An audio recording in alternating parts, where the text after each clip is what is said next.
நிறைய சிறுமிகள் பாலியல் வன்கொடுமை அது இதெல்லாம் வந்தது. அதே மாதிரி இப்போ ஃபாரின் கண்ட்ரில இப்படி ஒரு ஃபைல் வந்து வெளியாயிருக்கு, ஒரு டாக்குமெண்ட்ரி. எப்படின்னு பாத்தீங்கன்னா இதுல வந்து நிறைய பேர் பாதிக்கப்பட்டிருக்காங்க.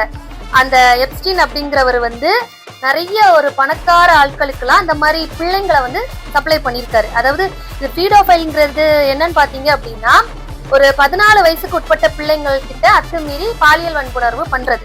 ஸோ இது சம்பந்தமா நான் ப்ரீவியஸா ஒரு டாக்குமெண்ட்ரி கூட இது பண்ணியிருந்தேன், நிறைய இந்த மாதிரி ஃபைல்ஸ் எல்லாம் கலெக்ட் பண்ணி.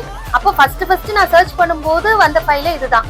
ஸோ நிறைய விஷயங்கள் இதை பத்தி கலெக்ட் பண்ணி வச்சிருந்தேன். ஆனா அதுக்கப்புறம் அப்போ வந்து நமக்கு வந்து யூடியூப் சேனல்ஸ்லாம் அந்த அளவுக்கு ஒரு ஃபிளரிஷா இல்லை.